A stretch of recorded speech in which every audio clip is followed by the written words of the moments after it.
Good morning, everybody, and welcome to another episode of the 583 podcast. Today I have my sister, Sylvia, and my friend, Katrina. Now, I know everybody heard in the news, apparently abortion is banned here in Texas. So I brought two women on because if I talk about myself, I sound like an asshole. So, Sylvia, you know the deal. You know what's going on, right? Essentially, after 6 weeks, abortion is illegal. All right. So let's just get into it the same way we were before. And I have some notes written down. Maybe we could just discuss this shit. So what do y'all have to say? All right. Hello? Can y'all hear me? Yeah. Anybody, whoever wants to go, we just all just gonna jumble. Let's go. Well, honestly, it's hard for me to understand that they can even do that because I'm from New York. I don't have to worry about that. Like in New York, we can have third trimester abortion as long as it saves the mother's life. So to be for that option to be taken away from anyone at 6 weeks is crazy because I didn't find that I was pregnant till I was almost 2 months. So you're literally telling people that even before they know what's going on, that they have their options taken away from them. Yeah. What do you think about that, Katrina? So here's my fucking opinion, okay? And I can take it from a three-pronged approach, right? As a woman who's had an abortion, as a woman who has had a late-term miscarriage, and as a woman who has a child, okay? I can see the three sides of it. As a woman who's had an abortion, when I had my abortion, I found out that I was pregnant. I was not in the mental state, the emotional state, the physical, like, you could not have told 21-year-old me, hey, it's a good idea for you to pop this kid out. You make it $9.50 an hour. Like, you're partying, like, you're in your early 20s. Hey, this is a great idea for you to pop this kid out from a one-night stand. Like, fuck no. To this day, I still sit there 10 years later, and I'm like, fuck, I'm glad I had that abortion. It would have really fucked my life up if I hadn't. So that's number one. Okay, so that's where I understand it from there. I did not find out until I was 10 weeks. I was fucking lucky because the doctor backdated it 2 weeks and said, okay, now we can do it. He said the state of Texas requires that I measure this child a week ahead of where you are. I didn't know that. He's like, so right now I'm looking at it, you're 10 weeks. The state of Texas is going to require me to tell you that you are 11 or 12 weeks.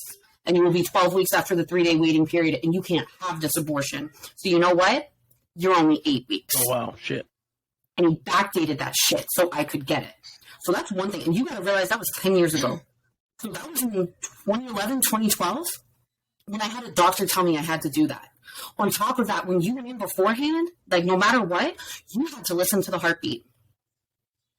Or even just like the Doppler sounds. You had to listen to it. You had to turn over, look at that ultrasound screen, and sit there and say, okay, yeah, no, I still want to abort this. Mm-hmm. How fucked up is that? I didn't know about that at all. And then you had to do a 3-day waiting period before they would even allow you to get it. So to sit there and stew in it to try to guilt trip you into. It's like I've never had one, and I don't judge anyone. Everybody has their reasons to do it. But who am I to sit there and tell you you were wrong? You know more than anybody else the reason why you would have to do it. So for anyone to sit there and tell you, I know you better than you know yourself, and you're wrong, you're going to regret it. You just said 10 years later, you have no regrets because you know you did the right thing for you. Who cares what everybody else thinks? Judge me all you want, my body, my choice, and I wasn't ready for it. And that's it. And that's the end of the discussion. Now, let's look at it from a medical standpoint, right? Okay, so I had a late-term miscarriage. My son was 16 weeks when I miscarried him.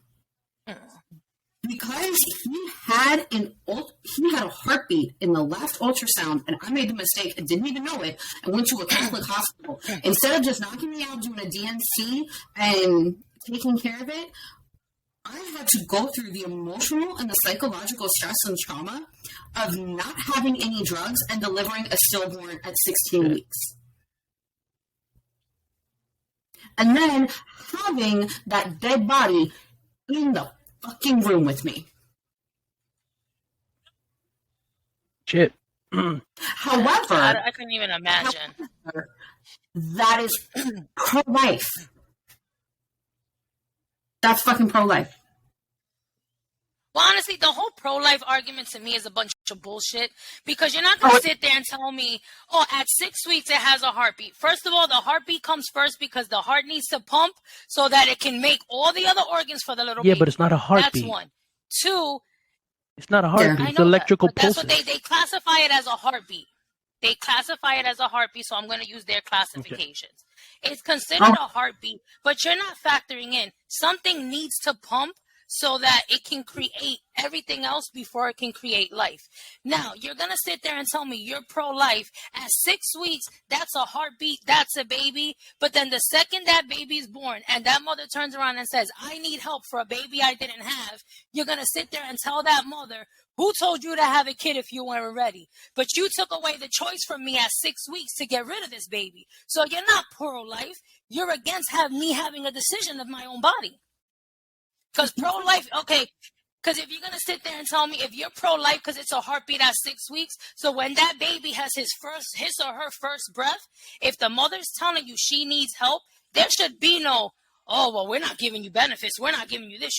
No, give that baby benefits. And if you're going to sit there and you're going to make any female, you're going to force them to have a child, where are you putting the responsibility on the father? Because at the end of the day, she didn't sleep with herself.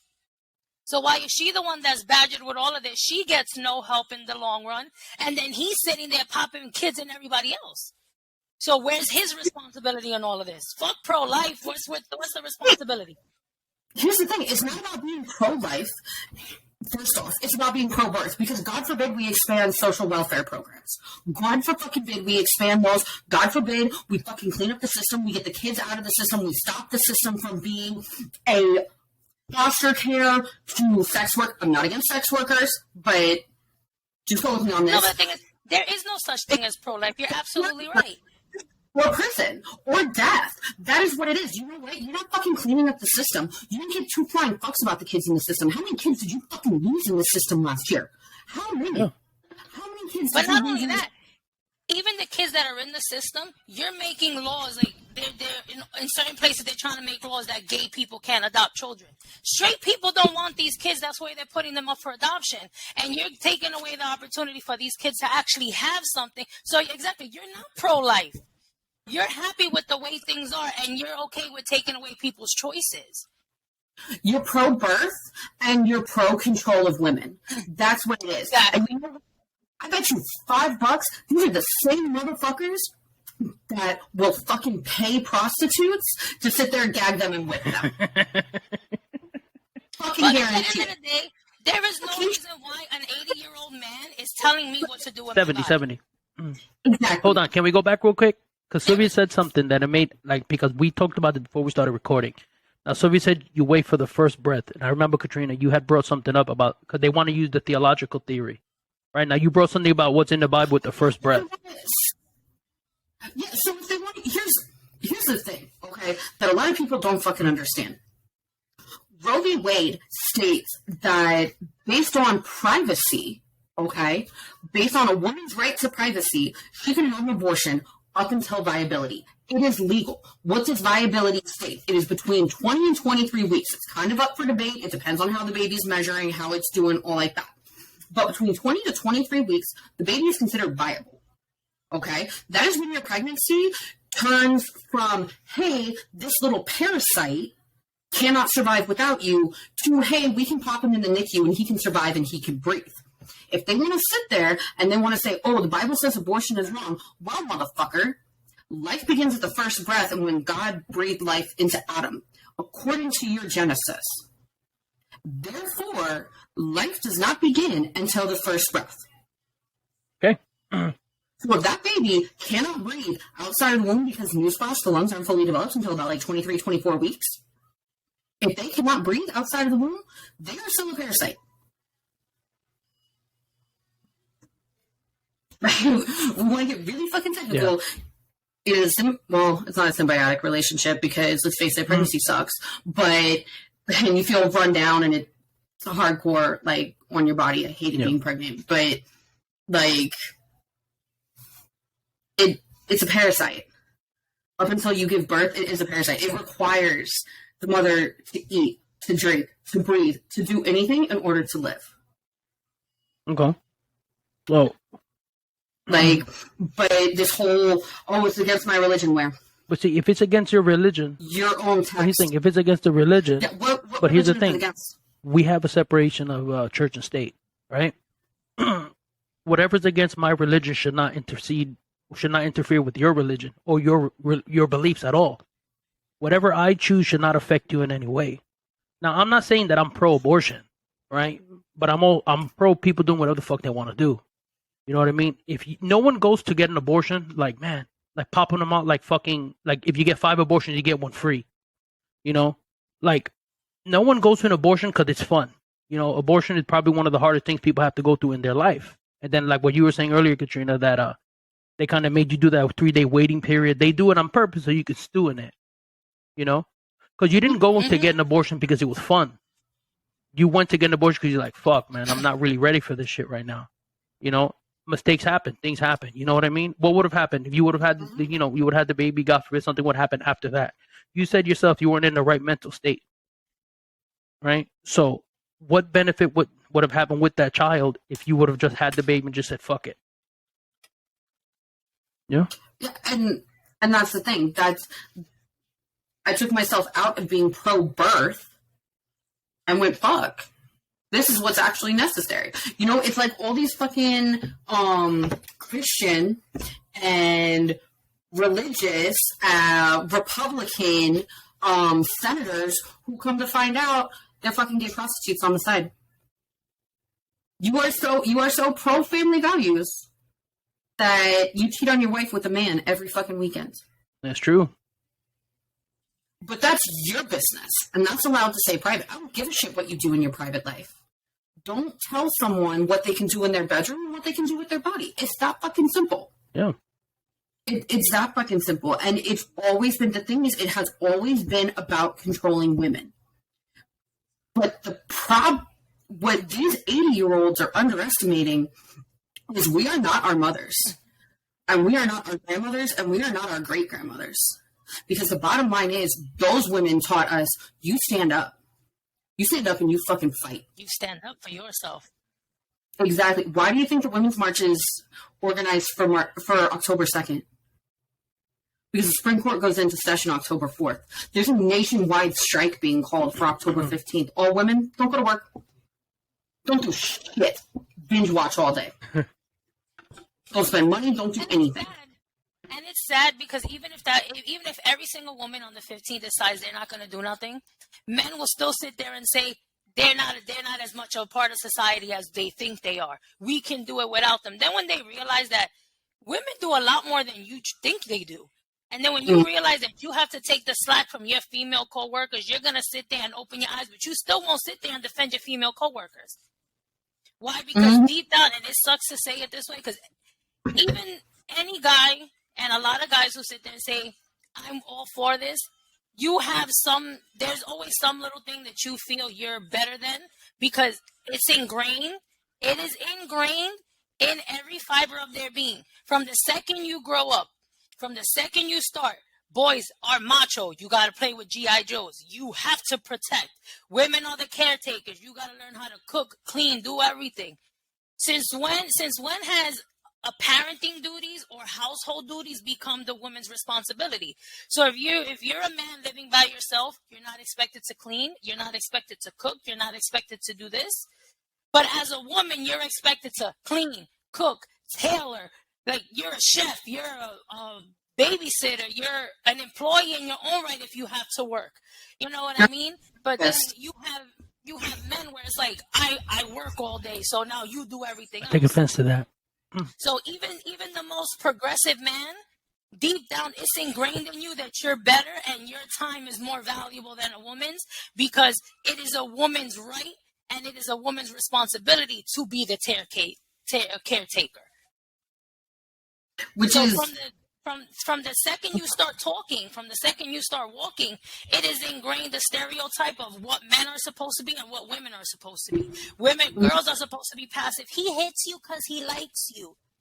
Then when you're a teenager and you're dating someone who beats you up, he likes you. Don't teach little girls and little boys that this is okay and then expect teenagers to know right from wrong. Like that whole saying, boys will be boys. No. Smack the shit out of the little motherfucker and let him learn. But see, that's what... Go ahead. Sorry, Dovie. And how I see all of this has to do with that, because now you even hear young kids, oh, abortion this. What do you know about abortion? You never got your fucking dick wet and you want to sit there and tell someone twice your age you shouldn't have this opportunity? Who the fuck are you? You probably just sprouted a few hairs on your dick and now you want to tell me, a grown-ass woman, what I can do with my body? You probably can't even handle a grown-ass woman and you want to tell them what to do. You need to stop it, little boy. Here's the problem. Like, here's my thing with it. You can explain shit to kids without throwing your own political opinion into 100%. 100%. Cool. My kid happened to be sitting in the car when everything with George Floyd popped off. I'm white. Like, I'm sorry, I can't hide it. No way. Fuck. I know, right? So you were Haitian. I would have never known if you would have So you were told Haitian. My son is mixed. Okay, so I was sitting there, I'm on the phone with someone, and we're talking about the whole George Floyd thing. Like, the whole George Floyd murder. Not George Floyd thing, George Floyd murder. And I'm talking to someone about it.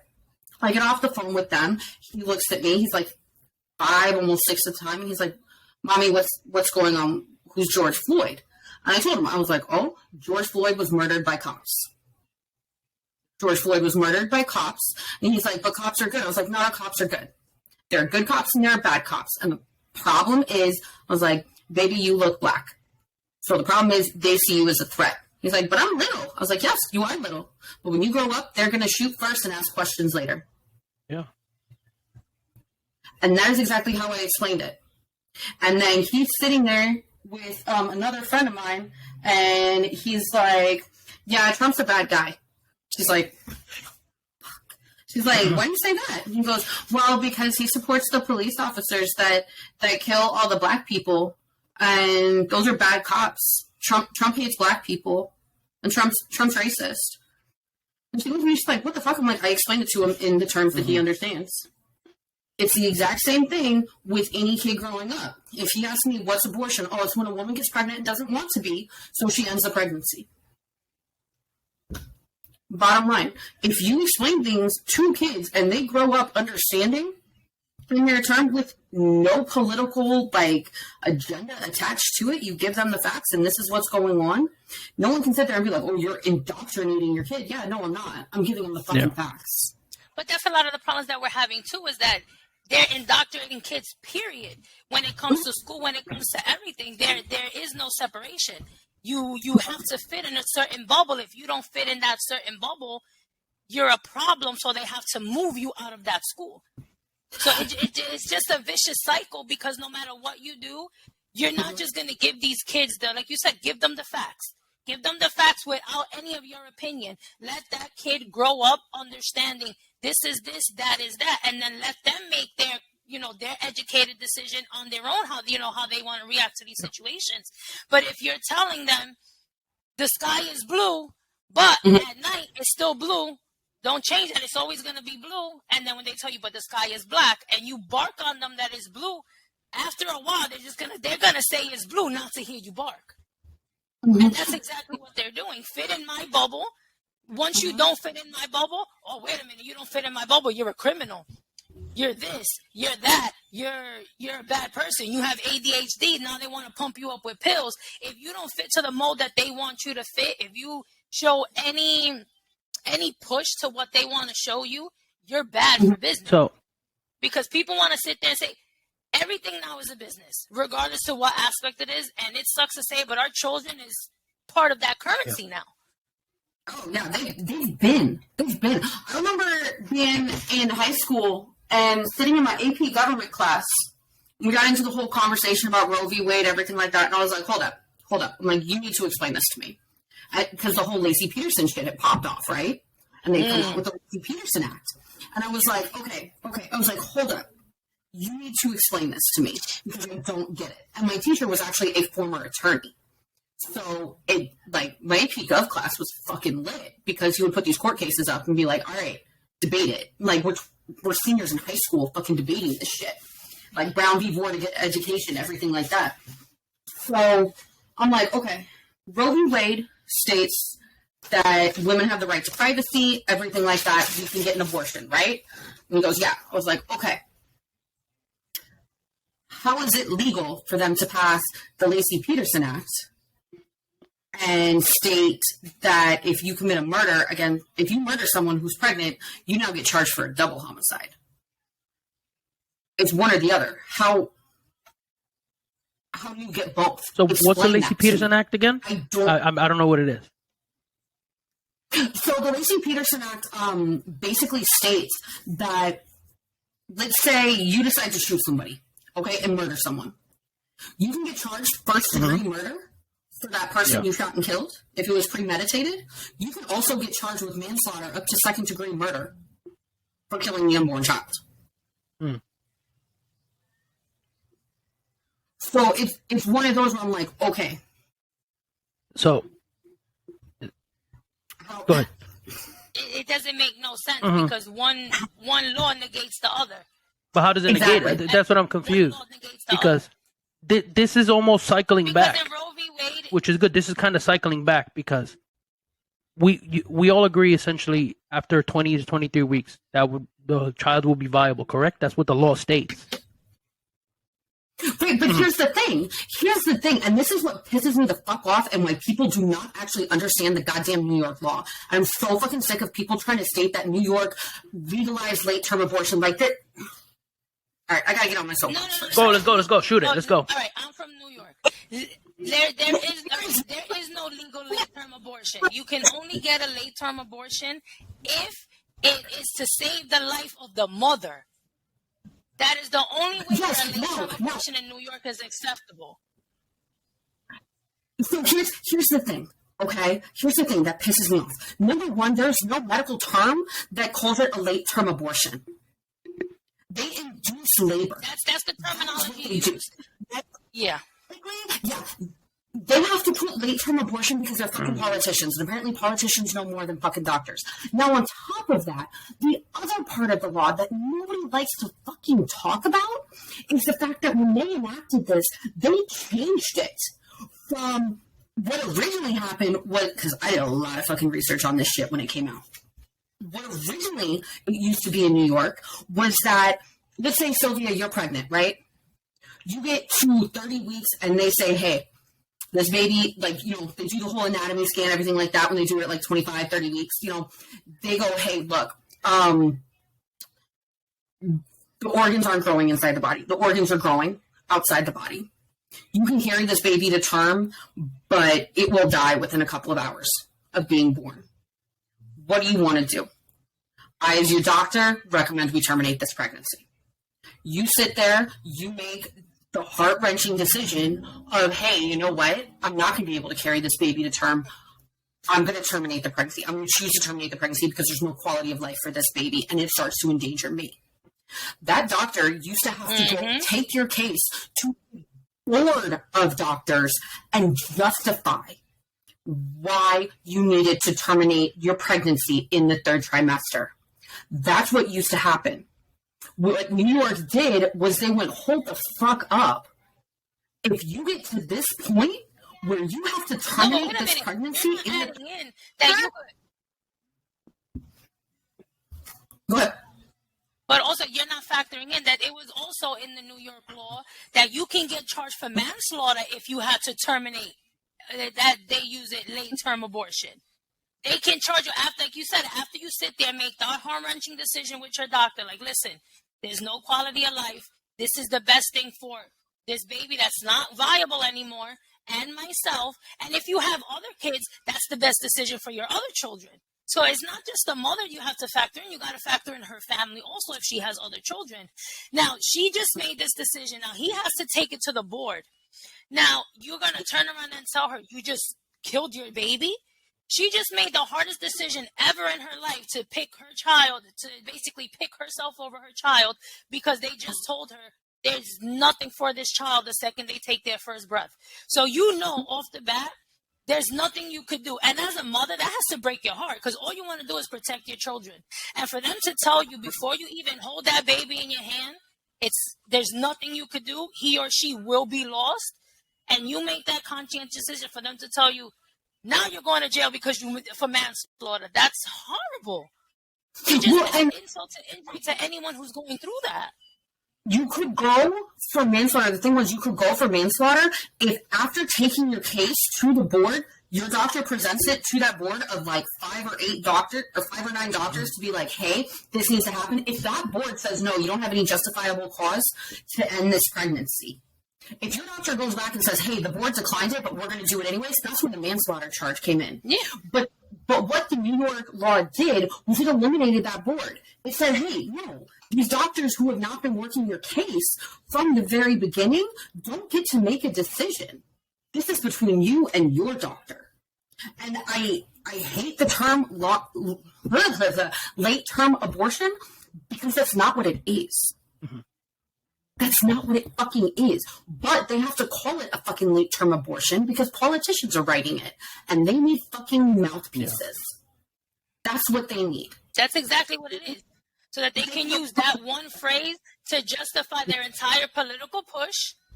Mm-hmm. And then they can sit there and say, yeah, you backed me because of late-term abortion. Now we're going to do this. That's all it's for. Like you said, it's their political mouthpiece so that they can get people on board. Thanks, Reagan. Appreciate that. All right. Fucking hate that motherfucker. I swear to God. The only reason why abortion is even a fucking national political issue is because of fucking Reagan. So, after Roe v. Wade, people really didn't give a shit. They're like, okay, whatever. Yes, the women's rights movement sat there and was like, hey, we need to push to make abortion a law. We need to codify Roe v. Wade. Yes, they made that push. However, no presidential candidate ran on abortion, on being pro-abortion or anti-abortion until fucking Reagan.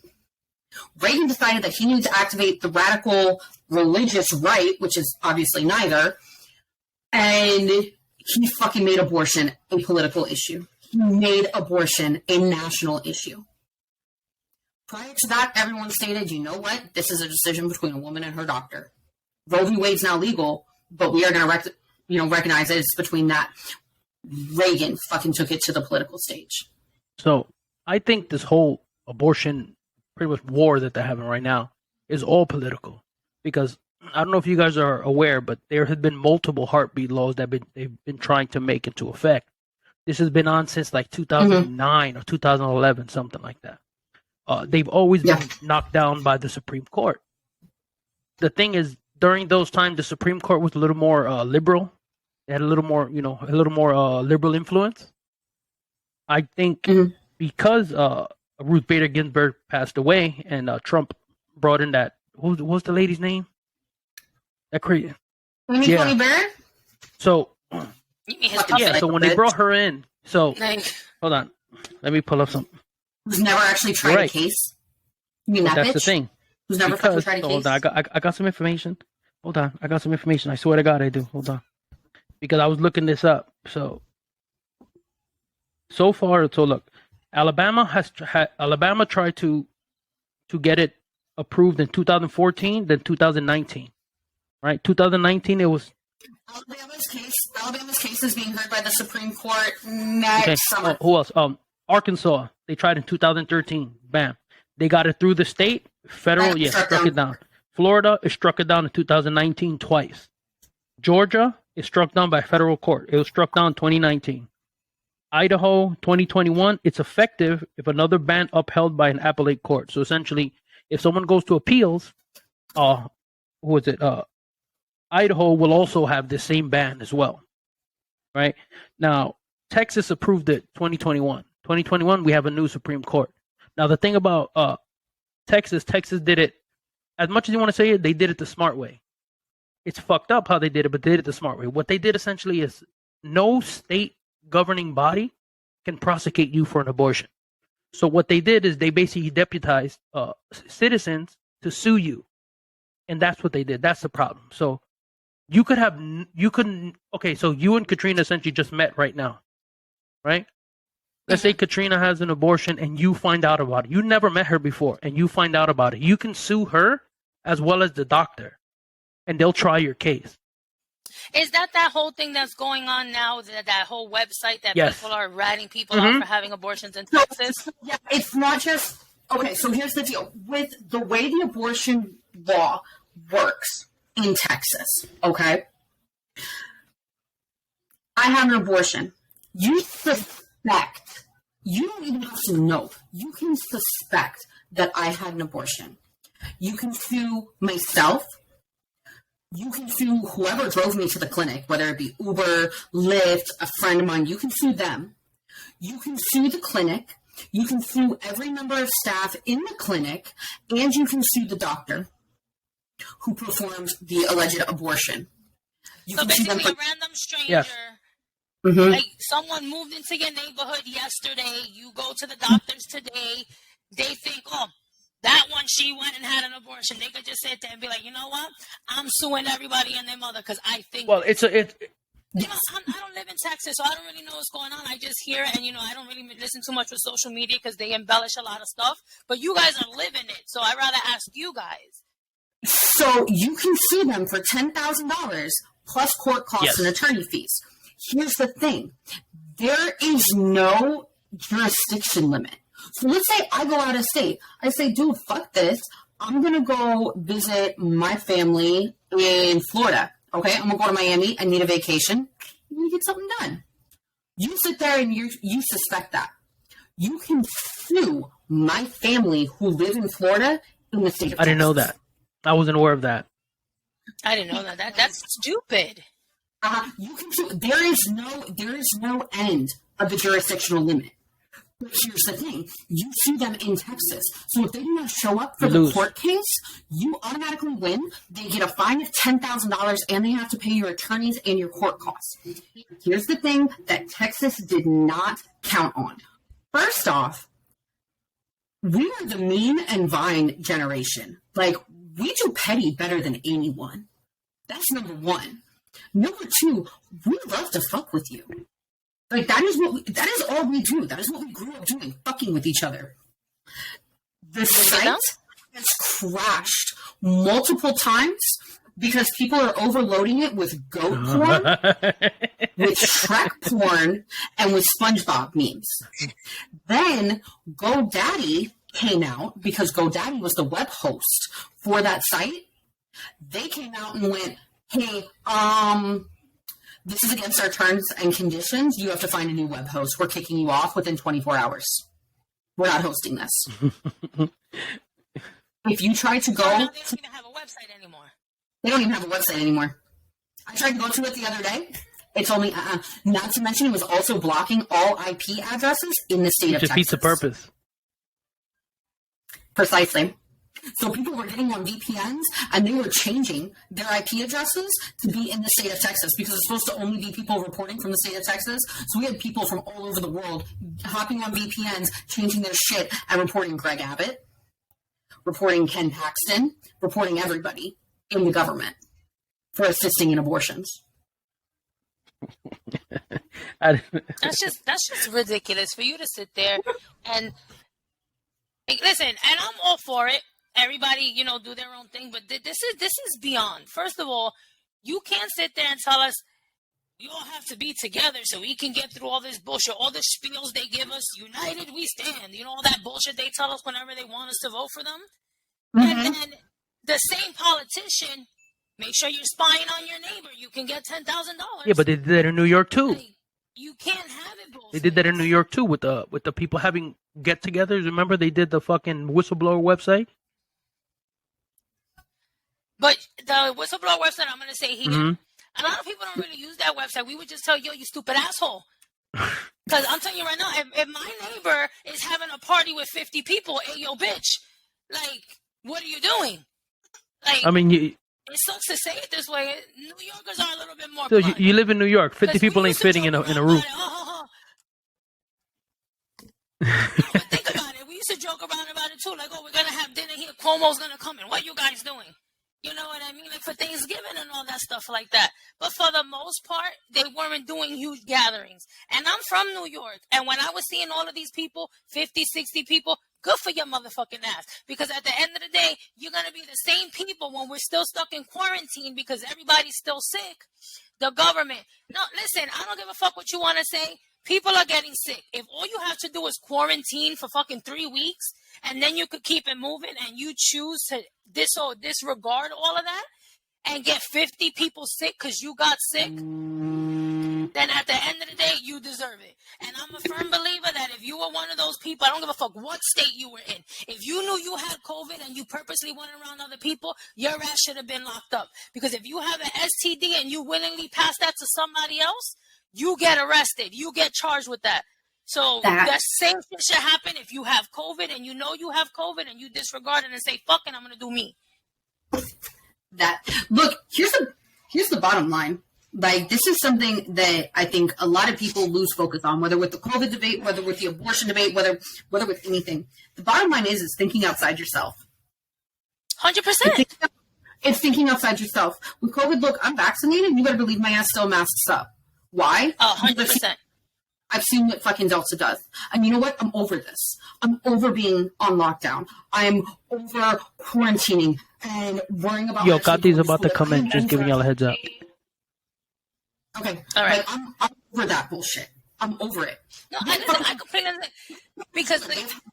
deaths over a year and a half from COVID. The second one person pops positive, the entire country shuts down for 3 weeks. But you know what it is? I said the same thing. Had we done that shit right, even if we were to say right now, everyone stay home for 30 days. Let's just say we're in the beginning of September. Let's just say we would have made a conscientious decision or whatever higher power, because say whatever you want. The president does whatever the fuck everybody else tells him to do. So whatever higher power that's up there could sit there and say, give 30 days. If the whole month of September, everyone stays home, obviously the essential workers, doctors, nurses, and all this, I understand you cannot stay home because even if everybody's home, people get sick, people get whatever. But if you give us a full 30 days, give everybody 30 days staying home, guarantee everyone an income for those 30 days. It's let's just say put the U.S. on lock. No flights in or out. Give us 30 days. Anybody who has COVID, in those 30 days, you're gonna bring up the symptoms and you should be gone those 2 days. But like you said, everybody's like, I'm not inconvenience myself for this person, for that person, for this person. At the end of the day, you don't want to inconvenience your neighbor. What about inconvenience your mother? Because I know my age, your mother, your grandparents, they have pre-existing conditions. They have all of those things. So if you're not conscientious to those who are around you, don't sit there and try to sit there and, oh, well, fuck that. I'm not doing it because it doesn't hurt me. Hold on. Hey, Kati, you need to go on Chrome. You can't use Edge. You need to jump on Chrome. Because you need to... yeah, but she can't hear us. Yeah, I can hear her. Yeah, we can hear her. But she came in as a phone call. That's why.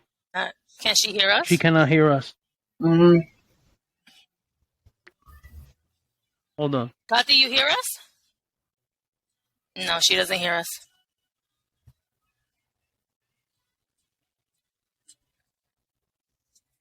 I just texted her to log on and use Chrome. Because I can't. It's not even letting me drop her call. Hold up, I'm gonna mute myself real quick. Yeah, no worries. I'm gonna. we all got kids. All right. Let me. No, so this is my thing. It's like going back with the quarantine. We quarantined for over 30 days, but that's besides the point. At the end of the day, we're still gonna get fucked by that no matter what. But no, we didn't because I'm gonna tell you something right now. When quarantine happened, I had just finished maternity leave. I went back to work the 1st of March, only to be told on the 15th, everybody's stuck at home. And I'm going to tell you right now, looking out my window with the baby, just day-to-day activity, there were still groups of people hanging out. There were still people with no mask. Should be in the bedroom. And this is just me seeing what I see in my neighborhood. So that whole quarantine bullshit, no one actually quarantined. Because looking at how it turned out, especially in the neighborhood that I was living in, it turned out to no school, no work, let's hang out. People having barbecues, people hanging out in the park, people doing all of this. Because it sucks to say it, but when the government is downplaying the situation, you cannot expect the sheeple to listen. because they're gonna act like nothing. Yeah. And that's exactly what happened. It's nothing. It's just the flu. It's this. It's that. It's just a cough. It's just a sneeze. It's all of this. So, of course, people are going to sit there. Oh, I've had the flu before. I've had the sniffles before. That's nothing. Yeah. So, listen. Then those same people end up with COVID and they all want to sit there and say, well, they should have listened. But when you have the CDC saying do this, and then you have the president saying don't do this, you're going to have people split down the middle no matter what. So listen. And your neighbor, your best friend could be the one that turns around and say, "I'm not listening." Yeah. So listen, we're gonna cut this one short soon in a bit, but let's just try to cycle back real quick because now we're going back to COVID. COVID is a clusterfuck. We all know it's a clusterfuck. There's nothing we can do with that right now. We kind of shitted on it. We kind of shit the bed. We shit the bed with COVID. Listen, No. But circling back to the whole abortion thing, right? One thing that I find really fucking interesting is everybody's going after Roe v. Wade. They're not going after the court case that was decided an hour before Roe v. Wade with the decision read. Gijo, I think you've got that shit pulled up because I told you about it. I can't remember the name of it. It's, it basically states in that court case, it was read an hour before Roe v. Wade. That court case states that if a doctor feels that a woman cannot mentally, emotionally, or physically handle a pregnancy past the point of viability, it is within their right to terminate. I think you sent it to me on Messenger, right? I want to say I sent it to you through Messenger. Put the link in the chat. I can open it up. We can read it. Let me take a look. I'm gonna pull it up because I did a Google search of it. At the end of the day, like I said, I mean, Sylvia, you know me. We grew up together. You're my fucking sister. Katrina, you know me. We've been hammered many times together. You're cutting it. Dovie Bolton. Dovie Bolton? It's Dovie. Let me see. Dovie Bolton. The standard must be read, however, in light of the court's decision, the same day in Dovie Bolton, the clinical judgment may be exercised in light of all factors, physical, emotional, psychological, familial, and the woman's age relevant to the well-being of the patient. Thus, the court nominally allowed the state to prohibit post-viability abortions except in apparently limited cases, but it actually defined the limitation in a way that bars the state from prohibiting such abortions if physicians are willing to perform so I got a little simplified version here. It just says 73 court case, Dovie Bolton, the U.S. Supreme Court in Washington ruled that a Georgia law regulating abortion was unconstitutional. Bolton expanded women's access to abortion by striking down laws that restricted the reasons for which women could receive abortions. Essentially, Georgia was trying to knock it down. Like, you need to have a viable reason, like which is what you said, Katrina. And they were like, no, we can't do that. We can't restrict women's. Essentially, it's a medical right. You're restricting a medical right. And that's basically, this was before. Here's the thing. Everybody goes after Roe v. Wade because Roe v. Wade states abortion falls under your right to privacy. No one goes after Dovie Bolton. That tells me that they can overthrow Roe v. Wade all they fucking want. Dovie Bolton still makes abortion legal, and they have not overthrown it. But what's scary is they're not codifying it, and most people don't know about this court case. This court case was read an hour. It was decided, and the decision was read an hour before the decision for Roe v. Wade was handed down. So I have it open. It's they go hand in hand. So right now, Georgia. Okay, there it goes. The Georgia abortion law required women seeking abortion to get approval for the procedure from their personal physician, two consulting physicians, and from a committee at the admitting hospital. Now, you brought it up earlier that New York, they destroyed that committee shit. Right? Furthermore, under the status, it's only women who have been raped, whose lives were in danger from the pregnancy, or who were carrying fetuses likely to be seriously, permanently malformed, were permitted to receive abortions. The U.S. Supreme Court ruled that the Georgia requirements violated the right to privacy implicit in the 14th Amendment to the U.S. Constitution. Decided on the same day as the abortion case, Roe v. Wade, Dovie Bolton expanded women's access to abortion by striking down laws that restricted the reasons for which women could receive abortions. 1968, Georgia added 3 new subsections to Chapter 26, Section 12 of the Criminal Code. hereafter called the Georgia abortion law. The Georgia abortion law illegalized abortion except in specific circumstances, in cases where pregnant women's lives were in danger or where their health could be seriously permanently damaged, which is essentially what the late-term abortion law in New York is. You can only get a late-term abortion, like they keep calling a late-term abortion, if women's lives were in danger or their health could be seriously or permanently damaged. Okay. There you go. The law also permitted physicians to perform abortions if fetuses were likely to be born with a serious, permanent, and untreatable mental or physical defect. Lastly, the law permitted a physician to perform abortions if the women were pregnant as a result of being raped. Right? But obviously they expanded it more. The only way a woman in Georgia can get it is they have to be a Georgia resident, and then they have to go through that board, like you were saying. It was called the Joint Commission on Accreditation of Hospitals. Then they needed to get, Jesus Christ, this is a bunch of shit. Then they kept, even when you met all those laws, they still created more things for you to get to, which is insane. Like we were saying earlier, no one gets an abortion because it's fun. It's not like going to a fucking smoothie shop and every time you get a free one. You know? No, I don't. You know how much they fucking cost? Do you know how much one costs in the state of Texas? All right. Shoot.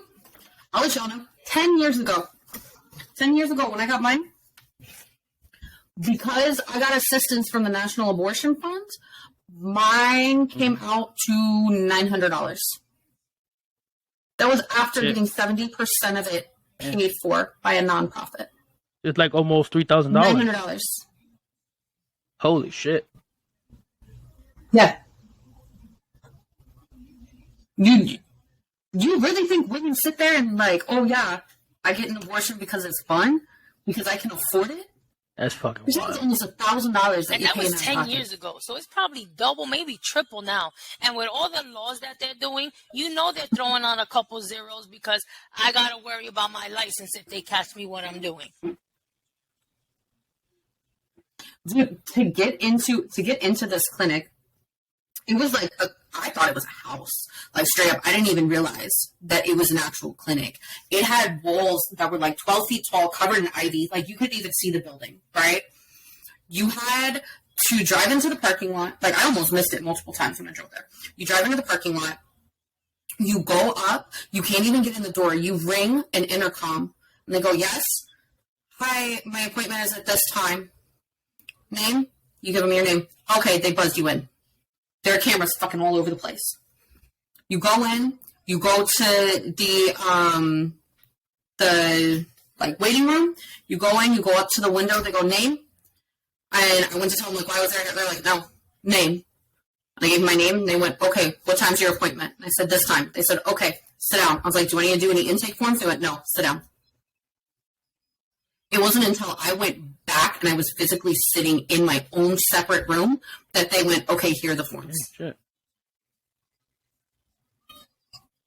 They then said, hey, we have to give you all these pamphlets. They gave me a whole bunch of pamphlets. And I looked at them and I was like, what the fuck do I do with these? Like, I don't want these. And they were like, well, you have to hang on to them until you're at least in the waiting room. And then we have a trash can by the door. I was like, all right, bet. That trash can was full of pamphlets because when we were like, this bullshit. They then took me back, did the ultrasound, made me look at the ultrasound, and the doctor had to have like a voice recording of me going, yes, I still want to do this, so that his ass was covered. It was, okay, come back in 3 days. I went, okay, no problem. Left, threw my shit out in the trash, all like that.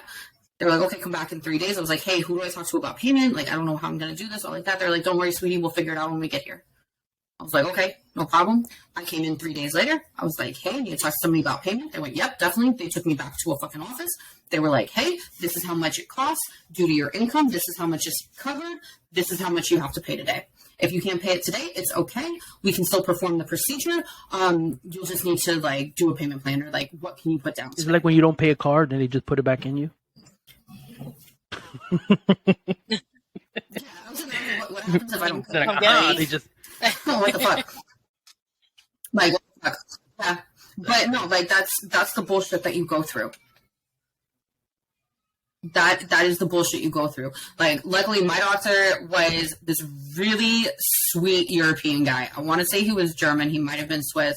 really sweet guy. I think Swiss, because Germans are angry. I understand Americans, but okay, whatever. I think Swiss, because Germans are angry. You know that firsthand.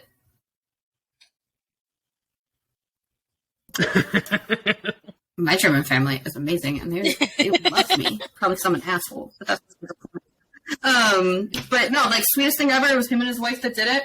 They were like, "Don't worry, sweetie, we got you. Like, can you sleep on this couch? That's fine." I woke up from the painkillers, threw up. They were like, "Okay, baby, don't worry. It's okay. We got you. We got you." I think I slept on their couch for like 3 hours, and then was like, "Okay, I think my friend can pick me up and take me home." They were like, "Okay." So I like that they did that. I like that they did that because, like we were saying earlier, no one is doing these things because they're fun. You don't just, get the abortion and be like, "Peace, I'm going to go drinking." You know what I mean? You don't do that. Yeah, exactly. But it's a surgical procedure. Yes, but it's completely different because this surgical procedure also takes an emotional toll on you. And I feel like with the compassion that they gave you is how things should be done. Because like we said earlier, this is one of the hardest times in a woman's life. Mm-hmm. She's not doing this shit for fun. You know what I mean? And come on. Even the women who get multiple abortions. But look at the hurdle she had to go through before she even got the compassion.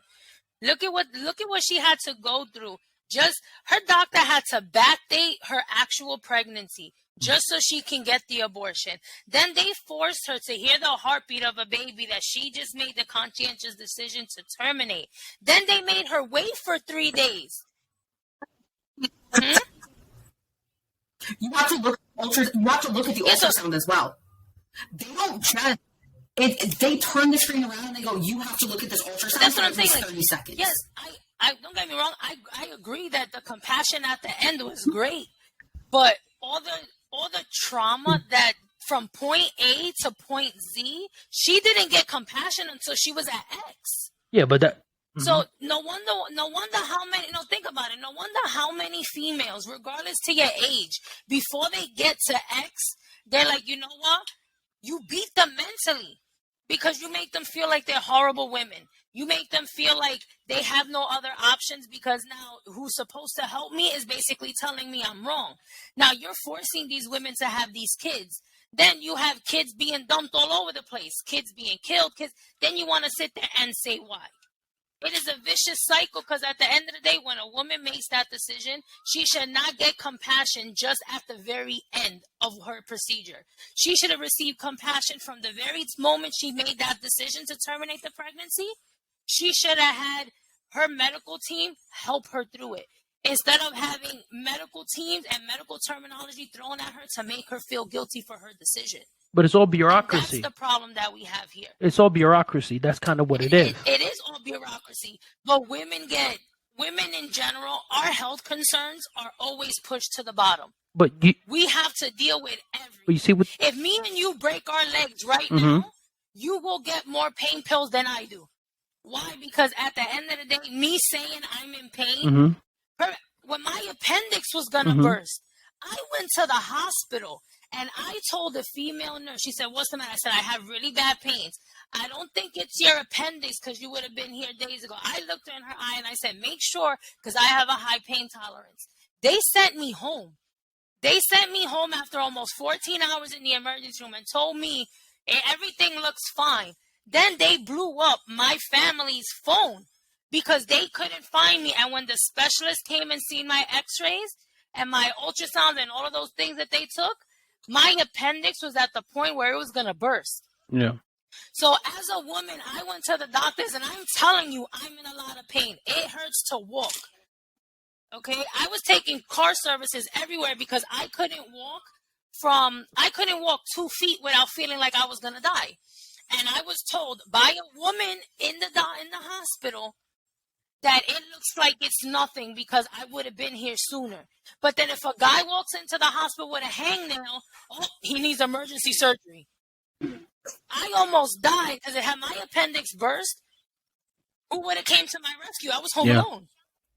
So when a woman goes through something, regardless to the smallest or to the biggest thing, we don't get compassion from medical professionals. We're basically told, tough it up, you can deal with it. If it doesn't put you out of commission to where you can't get out of your bed, you're fine. And it sucks because you have to sit there and grin and bear it, because the second you complain about it, oh, she's a bitch, she's weak, she's that, she's this, all because you're saying, yo, something is wrong. And the fact that, but here's the thing. No, and the fact that we had to go through all of that, and from the very beginning, they knew what it was. Instead of making her comfortable with a decision that was hard, they basically told her, you're wrong, now you're going to stew in it, you're going to get an abortion, you're a murderer, and who wants But I think that? I think the clinic staff, like, when the receptionist didn't have you discuss what you were there for, it's the only way they can be compassionate. Hold on. Because remember, Texas is different. No, that's legality. No, Texas is different. That's legality, because they do that in New York too. Yeah. It's a privacy and a safety factor, because literally the clinic staff, like even the doctor, looked at me and he was like, look, I don't agree with this. The state of Texas is making me do this. Hey, I don't agree with this. The state of Texas is making me do this. Hey, I don't agree with this. The state of Texas is making me do this. But a lot of the time, too, it's legalities. Because you will have people who will sit in these waiting rooms ready to sit there and say, she had an abortion. Then the second she walks out the door, she has people in her face calling her a murderer. It's sad to say it this way, but if you said it yourself, you have people in Texas ratting out their neighbors for $10,000. You don't think that if these people have it ingrained in their heads, they're going against Jesus Christ, they're not going to sit there and snap a picture of her. And now the age that we live in, it'll be all over social media before she even walks out of the clinic. So it's all for safety reasons, because if you don't go to the counter and say what I'm doing, then nobody in the background can hear what she's there for. So it has nothing to do with compassion. That right there, the compassion part came when she was in the back, when they were actually interacting with her. But everything else, that's to cover themselves. Because the second she would have said, I'm here for an abortion, any other girl that was in there that heard her, or any other man, or anybody that was in there, they could turn around. Now she becomes a target. Because it was bad 10 years ago for her to get an abortion. So look at how people are now. And we're supposed to be more progressive than we were back then. Imagine what she would have had to go through had her face would have been all over Texas before she walked out. Yeah. So having 10 minutes of compassion and being able to sleep on a couch doesn't do nothing if you walk outside to the sad reality that people are calling you a murderer. I mean, and I'm not disagreeing with that. Like, again, like this whole shit, like, remember when we were growing up in Brooklyn, we go to 43rd Street and there was the abortion clinic right there? And these motherfuckers would stay there. So they made it, you can't be right in front of the abortion clinic anymore. But they were right across the street. It was fucked up. Hell, we grew up, as kids grew up, I didn't know what that building was. Our parents used to tell them that's the place they kill babies. That's what they used to tell us. Remember, Sue? Yeah, that's what we knew it as. But again, we were children, and that's kind of more indoctrination. Obviously, with that sense. But at the end of the day, it's just like, we didn't know what the fuck was going on. We seen these people, and now as we're adults, we know people who've been through. And not only that, as a child with the pictures that they used to put there, they would have poster boards. Yeah. Bullshit regardless. Oh no, listen, as adults, we know they're bullshit, but when you're 5, 6 years old and you're looking at these pictures, you're like, yo, that building is evil. Yeah, but here's the thing. Showing you some, and this is something that, like, I was like, oh shit, I'm having a privilege check right now, which I personally like it. I like it when people check my privilege. Like, I appreciate it when I get called out on that, because I'm like, okay, I learn, I grow, everything like that. You're sitting there and you were talking about your appendix, right? And you were talking about how, you basically got shoved to the side. That wasn't just because you were a woman. That was because you were a woman of color. 100%. Because women are treated like shit when they go to healthcare and they say they are in pain, everything like that. But you make that a woman of color. Do you know that the mortality rate for black women, when black mothers, do you know their mortality rate is almost triple that of white women? When they have children, their mortality rate is almost triple that, because doctors don't take them seriously. And I was watching a video and someone was like, you know what, I think it's really funny that when this abortion bill went into effect, everyone was like, oh man, this is like the Handmaid's Tale, but they don't realize that this is what it's like for underprivileged women of color. And I was like, shit. Like, yeah, okay. I'm working middle class now. Like, I've worked my ass off to get up to working middle class from starting at the damn bottom. But I'm going to check my privilege real quick at the door. Because shit, if I can compare this to The Handmaid's Tale, but other women are going, no, this is our reality every day. It's like, well, fuck. I'm like, thank you for checking my privilege, but this is disturbing that we have to have a law enacted that piss off the white women for them to understand this is what our sisters of color go through every day. That is a problem. The bottom line is, if they want to stop abortions, they want to stop everything at the source, all like that, we got a couple of options. Comprehensive sex education. Not this abstinence-only bullshit that they teach, because that's actually shown to drive up the teen pregnancy rate. Don't teach the abstinence-only. You hand out free condoms to the gay community. Free contraceptives to anyone. Your birth control should be free. Whether you have insurance or not, your birth control should be free. Your condoms should be free. Your family planning, everything. That just should all be free. So don't act like sex is a dirty word.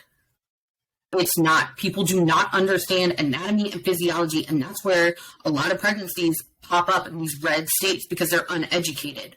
But also, you know, if you really want to fucking prevent pregnancies, mandatory vasectomy. 100%. It's not 100% reversible. It's not reversible. Tubes tied and tubes burning can't. Listen. Yeah, and you know what? Here's the thing. If I, as a woman, walk up to you and I am 25 years old and I say, I have no kids, I don't want kids, I want you to sterilize me. I want my tubes tied. I want my tubes burned off. And your response to me is, well, you might get married someday, and what if he wants kids? I don't give a fuck what he wants. Bitch, what? So I have a question. Doesn't matter what he wants. My body. I want to be sterilized. You let women get sterilized. I don't disagree with that. I agree with that. Control. But I actually have a question with you, Katrina, because you've had an abortion. Is there aftercare after you have an abortion? Okay. So this is one of the big things that I was worried about, because, like, we're in Texas. We can go to Mexico in fucking 2 hours.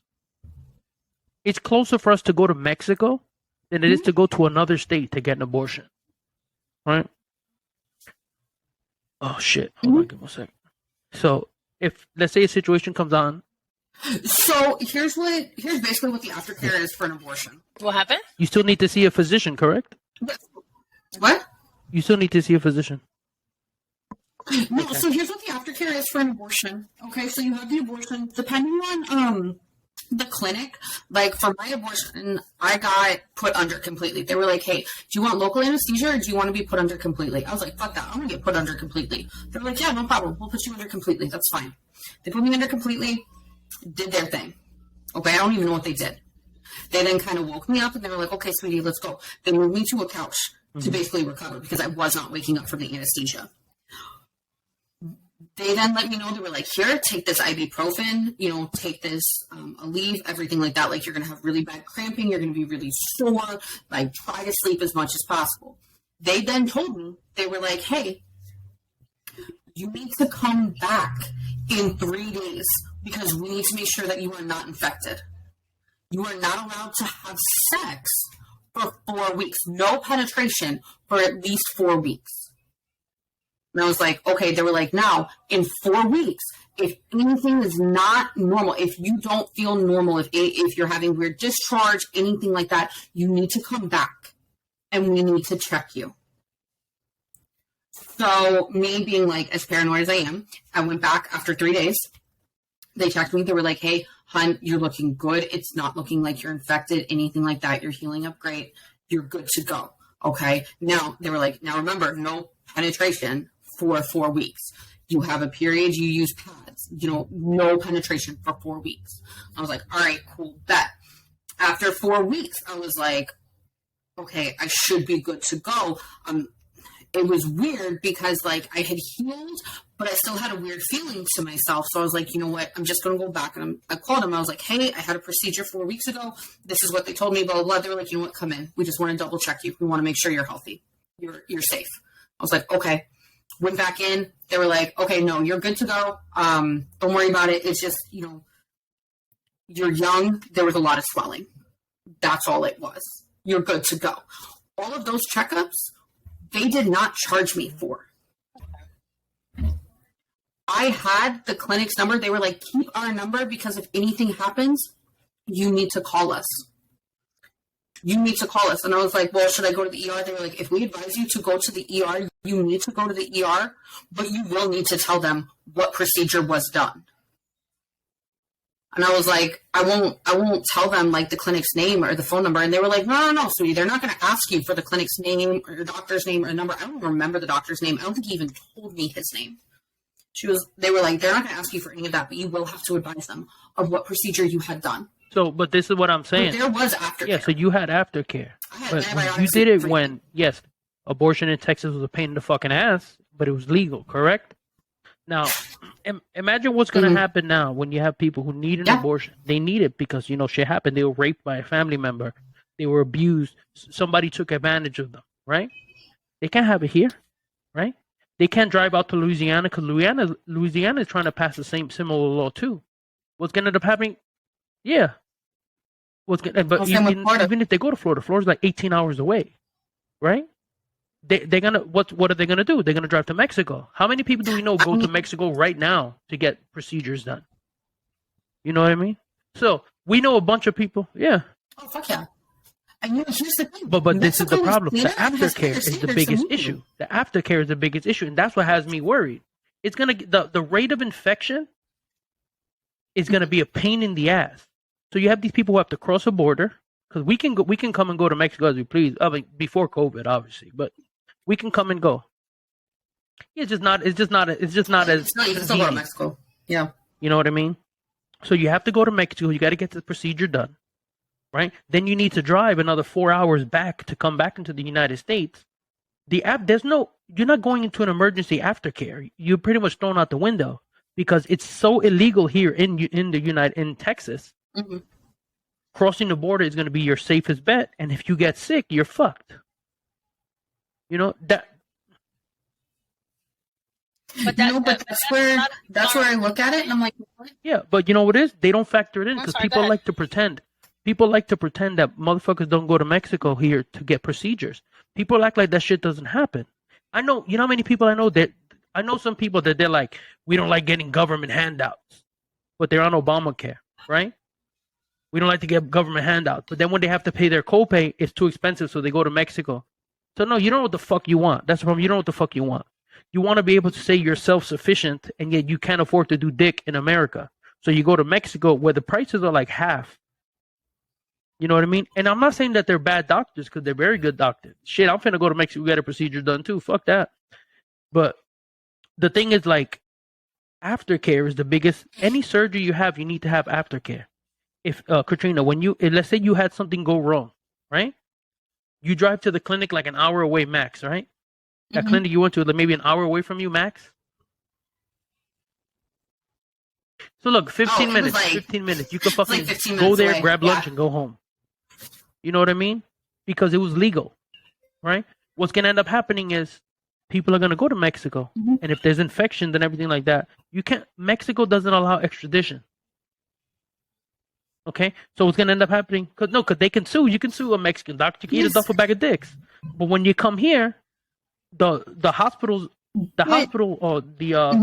people getting sick from abortion, and I'm not just saying just abortion things in general, they're gonna skyrocket. So what's gonna end up happening? The same thing that happened with COVID. You're gonna overload the fucking medical system. You know what I mean? Just because they're trying to outlaw something that people are gonna find a way to get it anyway. You know. Yeah, but the thing is, what they're hoping here's the to have children. It's going to turn into a fucking vacation. That is what it's going to turn into. It is going to turn into a vacation. People are about to start booking vacations to Mexico, to Canada, to Washington State, to New York State, to California. They're going to start booking vacations specifically to get these procedures done. I mean, shit, dude, look at the women from Russia that book vacations specifically so they can have their kids in the U.S. so the kids will have a green card. Yeah, but you're looking at look at that bullshit. Yes, but you're looking at people with money. You're looking at it with people with money. It's about to happen. A lot of people, and I'm not saying everyone, a lot of people who have an abortion because they cannot afford a child. And I'm not saying 100%, but a lot of them because they cannot afford a child. So what's going to happen? Us here in Texas, our best bet is let's drive over to Mexico. it's closer to drive out of the country to get this done. Plus, it's cheaper, right? And what's gonna happen? Like, I understand what you're saying. Like, oh fuck it, I'm gonna book a vacation and go to New York. Fuck it, $400-$500. No, but that's what I'm saying. These doctors, because here's the thing, these doctors in Mexico are going to start seeing dollar signs. So they're going to sit there and they're going to say, hey, you know what? For $1,000, that includes your transportation, your stay, and your procedure. You're going to come down here to Mexico. You're going to stay for a week and a half, something like that. You're going to get your procedure done. It's so we can then monitor you, ensure that you don't have any infections, anything like that. We're then going to send you home with Mexican antibiotics. Hell yeah. Face it, Mexican antibiotics not fucking everything out. Like, that'll cure you of anything too, like, fuck. But we're going to send you home with some Mexican antibiotics, and we're going to say, okay, there you go. You're good to go. You go to your local doctor if you have any issues. But they're going to start doing that. It's going to be like $1,000, I guarantee. But even if, like, what I understand what you were saying, Juju, what you're saying is basically, what if, like you said, let's say that's the number they do, 1,000 for the whole shebang, do everything. You're going to run across young women, like he said, they might have been taken advantage of by a family member. They might be scared. If let's just say you have a 13-year-old girl who was taken advantage of by her stepfather or her father, and her family doesn't believe her. What is that 13-year-old girl supposed to do? Where's she supposed to make $1,000 from? Yeah. But it's the same thing with you going to the clinic. You said you had to get $900 out of pocket. I believe you. You're being a little whore. You're doing this. But again, that was 10 years ago. We're using this fake number. Like you said, if Mexico sees the business for $1,000, we'll bring you over here. You no, I know. And those are the complicated. But that's what I'm saying. You're taking away this. Because here's the thing. The way the law used to work. Yeah, because the law used to work where if that 13-year-old girl went to school and reported to her school counselor, hey, my dad raped me, or my stepdad raped me, that counselor immediately had to get social services involved. She immediately had to get the police involved. She had to do all of that. And it was found that, yes, this child was sexually assaulted, and yes, this child was pregnant. It then was the state paying for her to get this abortion if she chose so. Which, I mean, let's face it, who wants to carry their rapist baby to term? Like, that's fucked up. 100%. Here's the thing that's also fucked up in Texas that a lot of people don't look at. Here's what's fucked up in Texas that people don't look at. You cannot, now you cannot abort a baby you cannot abort a clump of cells if you were raped. Do you know that your rapist can sue you for parental rights, visitation, and child support? That is disgusting. We are giving more rights to a rapist and violates a rapist than we are to that woman over her own body, which is why it all circles back to this is not about pro-life. This is not about saving babies. This isn't about any of it. It is about controlling women because you know what? Strong women raise stronger women. And they don't like the fact that we fucking sat back and we went, okay, men want to say, oh, we're lions. Well, guess what? In the animal kingdom, the women do the fucking work. You want to talk about, oh, I'm a lion. I'm king of the jungle. I'm this, I'm that. Okay, motherfucker, you can be the fucking king of the jungle, but the bottom line is you fucking starve without a female lion. Because we're stronger, we're faster, we're quicker, we're smarter. Well, we're going to end it on that because that was a good closer.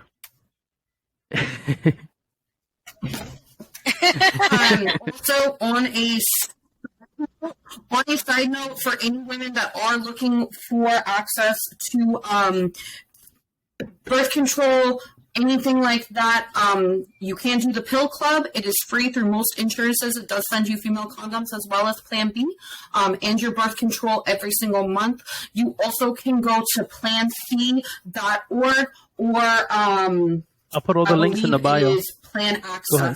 I'll put all the links in the bio. Keep going. I'm sorry? Yeah, put all the links. I'll get you all the links. Put it in the bio. But the bottom line is there is also multiple. Look up hashtag Auntie Network. If you are a woman that does need help and is in crisis, hashtag Auntie Network or the Pink Brick Road. Well, thank you all thank you for joining me.